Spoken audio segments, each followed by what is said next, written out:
My wife dumped me after I drained $60,000 of my savings on her medical bills so she could live her best life. My own daughter took her side. What I did next made them regret it badly. Sup, Reddit. Imagine you wipe out $60,000 of your savings keeping your wife alive. And as soon as she can walk again, she decides you're just background noise in her new life and wants out. Now add your 19-year-old daughter calling you selfish for not supporting it and you'll understand why I made sure they both regretted every move after that. I, 47, male, married my wife, Claire, 46, female, for 23 years. We have 2 kids, a life that wasn't perfect, but was ours. We met in our early 20s, got married young, did the whole building a life together thing. Our daughter Riley turned 19 last spring. Son Mason just turned 17. Normal family stuff, weekend barbecues, helping with homework, arguing about whose turn it was to take out the trash. Claire was a nurse at the county hospital until she went part-time when the kids were little, then eventually stopped working altogether about 8 years back. Said she wanted to focus on the home, on the kids. I didn't fight it. We were doing fine on my income, and honestly, having her handle everything at home made my life easier. Then Claire drove her car into a concrete barrier at 60 miles per hour. It was a Tuesday afternoon. She was heading to some yoga class she had started going to, except she never made it. The call came from the hospital where she used to work. One of her old coworkers recognized her when they brought her in. Multiple injuries, emergency surgery, the works. I grabbed my keys and broke every speed limit getting there. The surgeon told me she was lucky. Lucky. She had a shattered pelvis, broken ribs, internal bleeding, head trauma, but she was alive and she'd probably walk again with enough physical therapy, probably. That word hung in the air like a threat. I called the kids. Riley drove home from college. Mason left school early. We sat in that hospital waiting room for hours, then days, watching machines breathe for Claire while doctors threw around words like critical and touch and go. She woke up after 5 days, confused, in pain, but awake. The relief nearly knocked me over. I sat by her bed, holding her hand, telling her everything was going to be okay. We'd get through this. The kids were here. We were all here. The hospital bills started arriving while Claire was still in the ICU. Insurance covered some of it, but we had that high deductible plan because it was cheaper monthly, and we'd never needed it for anything serious before. Turns out serious comes with a price tag that'll make you physically ill. $15,000 for the ambulance and ER. $32,000 for the first surgery. Another $20,000 for the second. ICU costs stacking up by the day. Then rehab, physical therapy, medications, follow-up appointments. The numbers just kept climbing. I paid everything. Took out a loan against my 401k. Drained our regular savings. Maxed out 2 credit cards. Didn't even hesitate. She was my wife, mother of my kids. You don't think about money when someone you love is fighting to walk again. Claire spent 3 weeks in the hospital, then came home. I took family leave from work to be there full-time, helped her to the bathroom, cooked her meals, managed her medications, drove her to every single physical therapy appointment. Riley came home on weekends to help out. Mason was there every day after school. For the first month, Claire was grateful, thanked me constantly, said she didn't know what she'd do without me. The physical therapy was brutal. By week 6, she could walk around the house without help.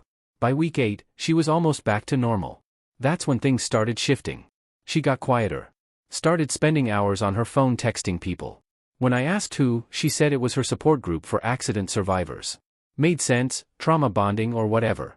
I didn't push it. She started going out again.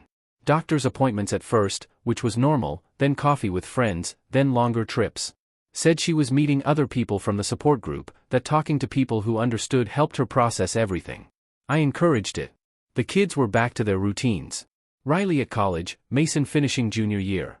I went back to work, started chipping away at the debt, but she was different, distant, cold in ways that felt deliberate. We'd been married 23 years. I knew her moods, knew when something was off. This wasn't just trauma or recovery fatigue. This was something else. I tried talking to her about it.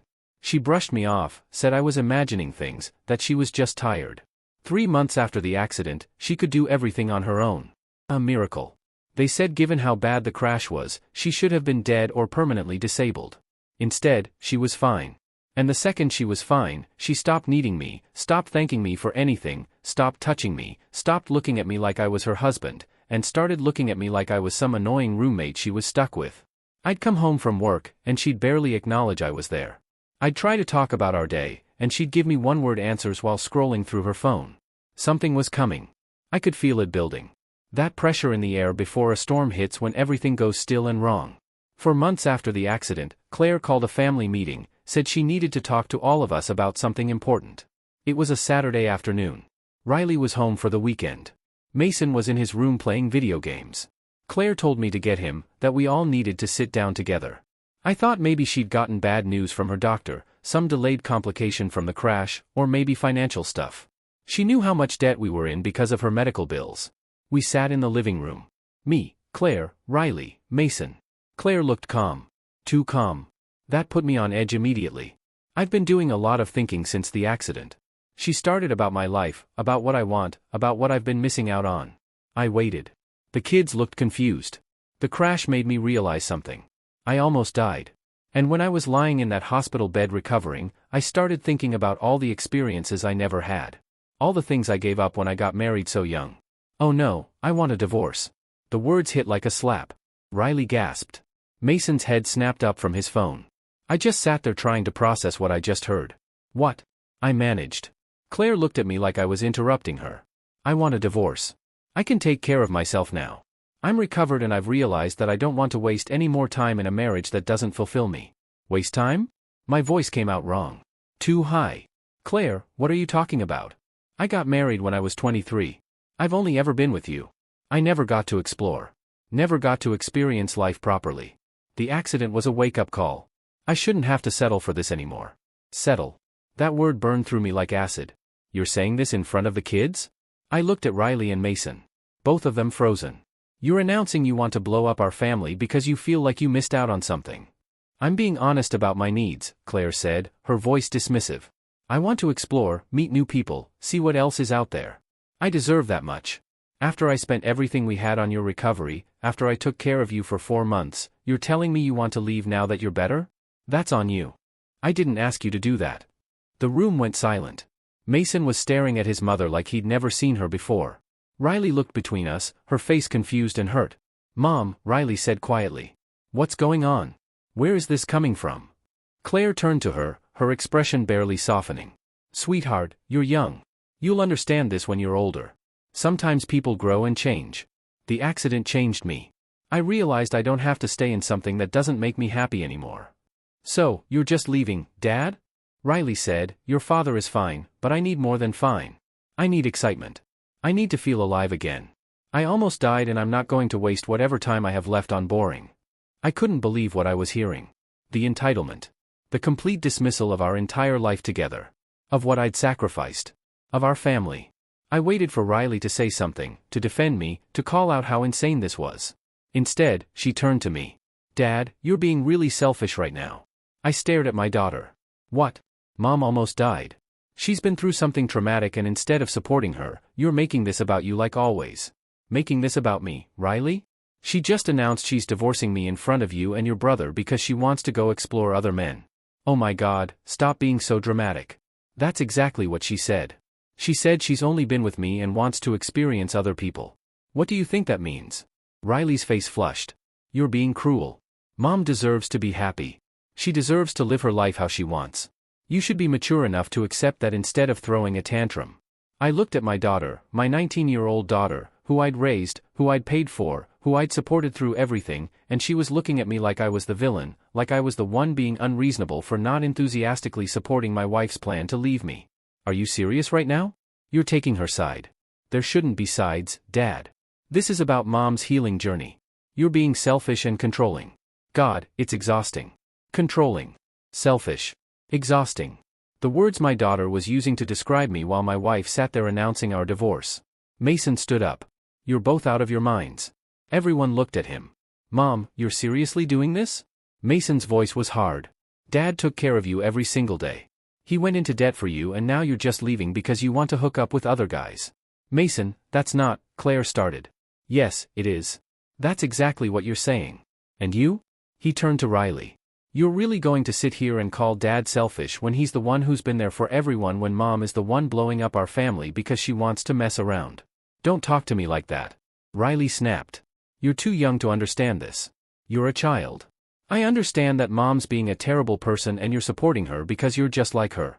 Riley stood up, her face red. Forget you, Mason. Both of you stop, Claire said. but there was no real authority in her voice. She looked at me. This is exactly why I wanted to talk about this as a family so we could all move forward together. Be adults. I stood up. My hands were shaking, but my voice came out cold and clear. You want to move forward? Fine. You and Riley can get out of my house. Claire blinked. Excuse me. You heard me. You want a divorce? You want to explore? You think you can take care of yourself now? Prove it. Get out. Dad, Riley started. You, too. If you think your mother's right, if you think I'm the problem here, then you can go with her. See how that works out for both of you. You can't kick us out, Claire said, her calm finally cracking. This is my house, too. Don't be ridiculous. And we'll settle that in divorce court. But tonight, you leave. Both of you pack your things and go. You're being a controlling jerk, Riley said, tears in her eyes. Now, this is exactly what Mom was talking about. You're proving her point. Then you should be happy to leave. Go be with your mom while she figures out her new life. I looked at Claire. You've got 1 hour. Take whatever you need for a few days. We'll deal with the rest through lawyers. Mason was standing next to me now, his arms crossed. A united front, the only person in this family who apparently had any sense. Claire and Riley left that night. I watched them pack bags, listened to Riley crying and calling me horrible, stood there while Claire looked at me like I was the one who destroyed everything. The second the door closed behind them, Mason turned to me. You okay? No, I said. But I will be. That night, after Mason went to bed, I started looking. If Claire wanted a divorce out of nowhere, there had to be more to it. People don't just wake up after 23 years and decide to blow everything up for no reason. I checked our shared computer, the one Claire used when her phone was charging. She'd never been great about logging out of things. Found her messages in about 10 minutes. His name was Derek. They'd met in her support group, which apparently was just code for wherever people go to find affair partners these days. The messages went back 3 months, right around when Claire started going out more, right when she started getting distant. But it was worse than just an affair. I scrolled through their conversation history, my stomach turning with every message. They'd been planning this. Not just the relationship, the whole thing, the divorce, the timing, everything. One message from Claire sent 6 weeks ago. I'm milking this recovery until I've bled him completely dry. Once the doctors clear me and I can walk away clean, I'll dump him. But first, he's paying for everything. I'm not an idiot. Another one from 2 weeks ago. He actually took out loans for my medical bills, emptied the savings account. That's so pathetic. I should feel guilty, but honestly, he was always going to be my backup plan. I need that cash for our future. Derek's response, you're brilliant. Take everything you can, then bail. The guy sounds like a total doormat anyway. Claire. Oh, he absolutely is. But he's convenient. Once the doctors sign off, I'm ghost. I've already wasted enough years pretending to love this loser. I sat there reading messages about how my wife had planned to use me for recovery money. How she'd let me drain everything I had to save her life while she was texting another man about leaving me the second she was better. There were photos, videos, plans about their future together. Discussion about where they'd live, what they'd do. Derek was recently divorced, had some money, and Claire was already planning how they'd spend it together. She'd played me completely, let me hold her hand in the hospital, thanked me for being there, took every cent I could give her, all while planning her exit strategy with some guy she'd met online. The accident hadn't changed her, it had just given her an excuse. I took screenshots of everything, of every message, every photo, every piece of evidence that showed she'd been planning this affair before she even announced the divorce. Then I did something I should have done earlier. I checked our finances. We had a joint checking account, but I knew Claire had her own savings from before we got married. She'd kept it separate, said it was her security blanket. I'd never pushed because I thought it was healthy for her to have her own money. We'd both contributed to household expenses from our respective accounts when she was working, except she'd stopped contributing years ago when she quit her job. I'd been paying for everything, mortgage, food, utilities, kids' expenses, while she just kept her money, saved it, built it up while I spent mine on our life. I found her bank statements in her desk drawer. She wasn't even trying to hide them. Why would she? I'd never snooped before. She had $83,000 in savings. Money she'd accumulated over the years. Money she'd never mentioned, never offered to help with when we were struggling, never touched when I was taking out loans to pay for her medical care. While I drained my accounts and maxed my credit cards to save her life, she'd been sitting on a pile of cash and planning her escape with another man. The rage that hit me was cold. Not hot and explosive, cold and calculating. She'd used me, manipulated me, let me destroy my financial security while she protected hers. Also, she could leave me the second she didn't need me anymore. I called a lawyer first thing Monday morning. Here's something I hadn't thought about in years. We had a prenup. Claire had insisted on it before we got married. She came from money. Her parents had died when she was in college and left her a decent inheritance. She'd wanted to protect that money. And honestly, I didn't care at the time. I wasn't marrying her for her money. So, we signed a prenup that basically said what was hers before marriage stayed hers, what was mine stayed mine. But there was a clause I'd completely forgotten about because I never thought it would matter. If either party committed adultery, the prenup was void. Everything became marital property, split 50-50ths. My lawyer laid it out for me. The irony was beautiful. Claire had insisted on that prenup to protect her money, and her affair had just made all of it fair game. File everything, I told him. Divorce petition, asset disclosure, all of it. I want her served by the end of the week. What about your daughter? What about her? She's over 18. But if you're planning to cut contact, I'm planning to cut her out of my will. That's legal, right? He nodded. It is. I'd recommend we draft a new will as part of this process. Make it very clear who your beneficiaries are. We'll include a no contest clause just in case she tries to challenge it. Just Mason. Everything goes to him. Not a problem. We spent the next hour going over everything. The evidence, the timeline, the settlement I wanted. My lawyer was thorough. And by the time I left his office, I felt something I hadn't felt in months. Control. The papers were served to Claire on Thursday. She was staying with Riley at some apartment they'd rented together. I know because Mason told me he was still in contact with his sister trying to get her to see reason. It wasn't working, but he tried. Claire called me 30 minutes after the process server left. I let it go to voicemail. What the heck is this? You're claiming I had an affair? You're trying to void our prenup? This is insane. Call me back. We need to talk about this. I deleted it. She called again and again. Then Riley started calling. I put my phone on mute. Mason came to me that night. Riley's losing it. She's saying you're making false accusations against Mom. They're not false. I have proof. I know. I told her that. She doesn't want to hear it. Not my problem anymore. He hesitated. She asked if you talked to her. No. Dad. Mason. You're the only one in this family who stood by me. But your sister made her choice. She called me selfish and controlling for not supporting your mother's affair. She chose Mom's side so she can deal with Mom's consequences. He nodded slowly. Okay. Just wanted to ask. 2 weeks later, Mason came home from school looking rattled. What's wrong? I asked. He dropped his backpack. Riley knows about the will. I'd been expecting this. How? Mom told her. I guess your lawyer sent over the financial disclosure stuff and the new will was in there. Riley called me freaking out. What did she say? That you can't do this to her. That she's your daughter and you're punishing her for supporting Mom. That it's not fair. He paused. She's really angry, Dad. She made her choice. I know. I'm just warning you. She's talking about doing something. Like what? Mason shrugged. She wouldn't say, but she was talking to Mom when she called me. And they were both real worked up about it. The cops showed up 3 days later. I was home alone when the doorbell rang. 2 officers, a man and a woman, both looking serious. Are you the homeowner? The male officer asked. Yeah, what's this about? We need to ask you some questions about an allegation that's been made. Can we come in? My stomach dropped, but I kept my face neutral. What kind of allegation? Domestic violence. Your daughter filed a report claiming you physically assaulted your wife during her recovery from a car accident. For a second, I couldn't process what I just heard. Then it hit me. Riley had actually done it. She'd filed a false police report. That's completely false, I said, my voice steady. My wife and I are currently going through a divorce. This is retaliation. We still need to ask you some questions, sir. I let them in, sat down in my living room while they asked me about Claire's recovery, about our relationship, about whether I'd ever been physical with her. I answered every question calmly, clearly, and watched them take notes. Where were you on the dates listed in the report? The female officer asked. I pulled out my phone, showed them my work schedule, my calendar with every physical therapy appointment I'd driven Claire to, the family leave documentation from my job showing I'd taken time off to care for her. I have medical records, too, I said.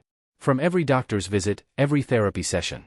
If I'd been hurting her, the medical professionals would have seen signs. They documented everything. The officers exchanged a look. We'll need to follow up on this, the male officer said, but we appreciate your cooperation. After they left, I called my lawyer. Riley filed a police report claiming I abused Claire during her recovery. There was a pause. She what? Cops just left. They questioned me about it. I showed them everything. Work records, medical documentation, calendar. But this is going to be a problem for the divorce, isn't it? It's going to be a problem for Riley, my lawyer said, his voice hard. False reporting is a crime. And if she's doing this to influence the divorce proceedings, that's even worse. Do you have any proof she's lying? Mason, he was here the whole time. He can testify. I never laid a hand on Claire. Good. We'll need his statement. Also, I want to subpoena Claire's medical records from the hospital and all her therapy appointments. If there was abuse, there would be documentation. The absence of that documentation proves Riley's lying. What about the divorce timeline? This might actually help us. It shows how far they're willing to go to discredit you. We can use this. The next week was a nightmare. The police investigation meant I had to give multiple statements. Had to let them interview Mason. Had to provide access to financial records showing every payment I'd made for Claire's care. Mason was solid. Told them exactly what happened. That I'd been there every day. That I'd never been anything but supportive. That he'd never seen me be physical with his mother in any way. Riley's lying. Mason told the detectives she's mad because Dad cut her out of his will. This is revenge. They took his statement. Then they went to interview Riley and Claire. My lawyer got the transcripts a week later. Riley's story fell apart immediately. She said it happened on a Tuesday night. I was at work that Tuesday with 30 people who could confirm I was there until 8 o'clock. She said I'd hit Claire in front of her, but Riley was only home on weekends during Claire's recovery and I had receipts from taking Claire to therapy appointments on 3 of the 4 weekends Riley claimed to have witnessed abuse. Then they talked to Claire and Claire backed Riley's story. Every single lie. Even when the detectives pointed out the timeline didn't make sense. Even when they showed her the medical records with no signs of abuse, she insisted it happened. That's when I knew they'd planned this together. Mother and daughter coordinating a false accusation because Riley was losing her inheritance. That stung worse than anything else.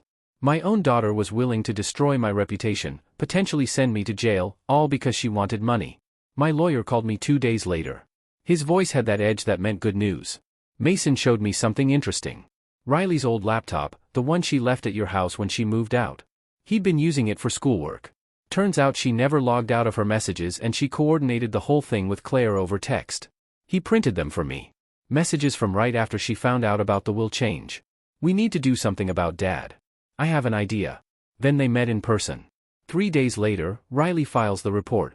I sat back. So, it's documented that they planned this. Oh, it's better than that. After Riley filed the report, Claire texted her, "Do you think this will be enough to get his money?" Riley responded, "It has to be. I'm not losing everything because he's being petty." They put that in writing. The detectives wrapped up their investigation and referred the case to the district attorney. It took another 3 weeks, but the DA's office reviewed the evidence and decided to file criminal charges. Filing a false police report, conspiracy, possibly obstruction of justice. And for our purposes, this destroys any credibility they have in divorce court. What about Riley's claim? The police are closing the investigation. No evidence, contradictory statements, proof of coordination. It's done. But we're going to make sure the judge in your divorce case sees every bit of this.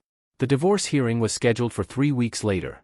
My lawyer filed a motion to introduce the police investigation as evidence of Claire's character and credibility. Claire's lawyer tried to block it, claimed it was prejudicial, that it wasn't relevant to the divorce proceedings. The judge read through the police reports, looked at the text messages between Claire and Riley, and denied the motion to exclude. This goes directly to the character of the parties involved. The judge said it stays in. The day of the hearing, I sat at the table with my lawyer and waited. Claire walked in with her attorney, saw me, and immediately looked away. Riley wasn't there. She'd been advised by her own lawyer not to come since she was potentially facing criminal charges. The hearing took 2 hours. My lawyer presented everything. The affair, the messages where Claire admitted to using me for money, the financial records showing I drained my savings while she hoarded hers, the timeline of her planning to leave the second she was recovered. Then he brought up the false police report. Claire's lawyer objected. The judge overruled. My lawyer showed everything. Your Honor, this demonstrates a pattern of manipulative behavior. My lawyer said Mrs. Claire allowed her husband to deplete his finances to save her life while she was already planning to leave him. When he discovered her affair and filed for divorce, she supported their daughter in filing a false police report to damage his credibility. This is someone who will say or do anything to avoid the consequences of her own choices. The judge looked at Claire. Do you have a response to these allegations? Claire's lawyer stood up. Your Honor, my client maintains that the police investigation was flawed and that her daughter's concerns were legitimate. Her daughter texted her asking if a false police report would be enough to get his money, the judge said, reading from the transcript. That doesn't sound like legitimate concerns. That sounds like fraud. Claire's lawyer sat down. The judge took 15 minutes to review everything. Then she looked up. I'm granting the divorce. The prenuptial agreement is void due to adultery. All marital assets will be split 50-50, including Mrs. Claire's separate savings account. Given Mason's age and stated preference and the pattern of behavior by his mother, the court recognizes him as residing full-time with his father until he reaches majority. Mrs. Claire will reimburse Mr. for half of all medical expenses he incurred during her recovery. The divorce will be finalized under state law in 90 days. Court is adjourned. Claire stood up, her face red. This isn't fair. Sit down, Mrs. Claire, the judge said, her voice calm but firm. Given the evidence of coordinated false allegations, this court has taken the behavior of the respondent into account in the division of assets and determination of credibility. The matter of criminal liability will be handled separately. Claire's lawyer pulled her back into her seat. I walked out of that courtroom with everything. The house, half of Claire's hidden savings, full custody of Mason, and a judgment that Claire owed me $30,000 in medical reimbursement. The divorce was final in 90 days. 2 weeks after the divorce was finalized, I found out about Derek's wife. Yeah. Turns out Derek hadn't been divorced. He'd been separated, still legally married, still living in the same house as his wife, just working things out while messing around with my wife on the side. I'd suspected something was off when I first found out about him. So, I did some digging, pulled property records, checked social media, the usual. Found her name on the deed to his house. Found wedding photos still up on her Facebook from 3 years ago. Found family vacation pics from 8 months back. So, I put together a file, screenshots of Claire's messages about their dates, hotel receipts I'd found while going through our credit card statements, timeline of when the affair started versus when Derek claimed to be separated. Then I sent it to her. One email, no dramatics, just thought you should know what your husband's been up to. Here's the proof. Good luck with your divorce. She filed 3 days later. And unlike Claire, Derek's wife was ruthless. She took him for everything. The house, the cars, his business assets, everything.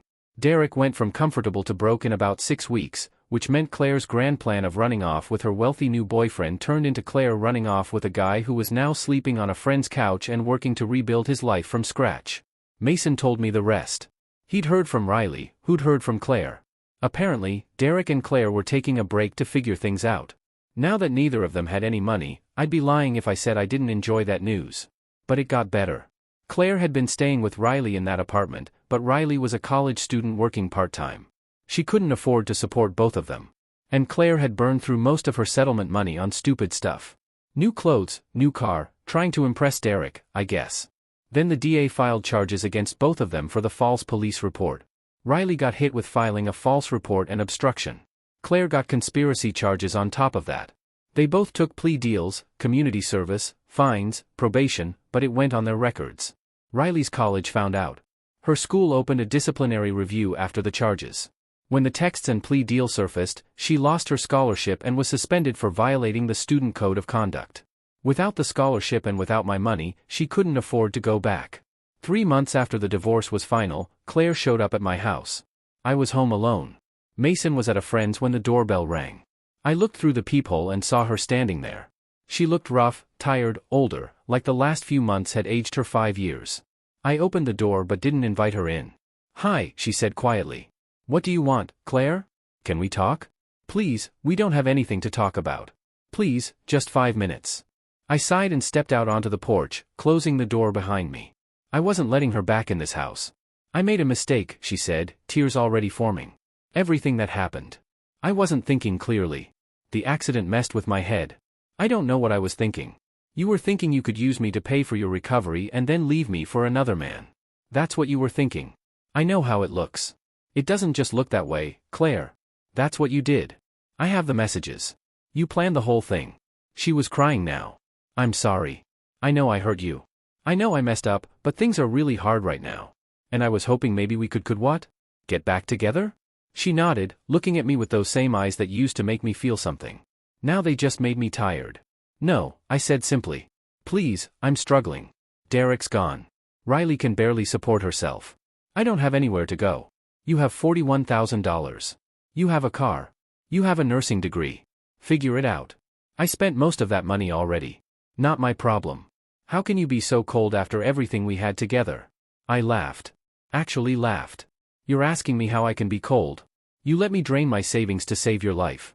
While you were planning to leave me, you announced our divorce in front of our kids and turned our daughter against me. You called me a waste of your time. And now you're asking how I can be cold. I said I was sorry. I don't care. You made your choice. You wanted to explore, to experience life, to not waste your time with me. So go do that. Just do it somewhere that's not my porch. Where am I supposed to go? I genuinely don't care. Claire, call Derek. Call Riley. Call your support group friends, but don't call me. We're done. I turned to go back inside. Wait, the kids? Don't you want to try for the kids? I paused. Mason's inside. You're welcome to have a relationship with him if he wants one. But you and I are never getting back together. Accept that and move on. I walked inside and closed the door. Watched through the window as she stood there crying on my porch for a few minutes before finally leaving. I didn't feel bad at all. 2 weeks after that, Riley showed up. Same doorbell ring, same peephole check. This time, I actually felt something. A small twinge of sadness. She was my daughter.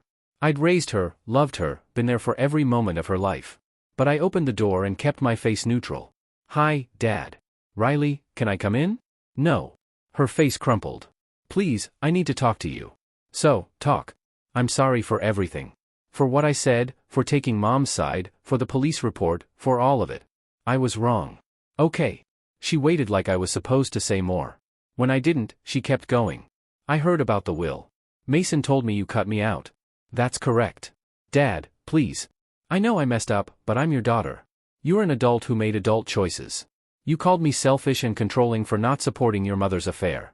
You filed a false police report against me. You chose her side, so you can deal with the consequences of that choice. I didn't know about the affair then. Yes, you did. I told you at the family meeting exactly what she was doing. You just didn't care because you were too busy defending her. Tears were running down her face now. I'm struggling, Dad. Mom's a mess. I can't afford the apartment on my own.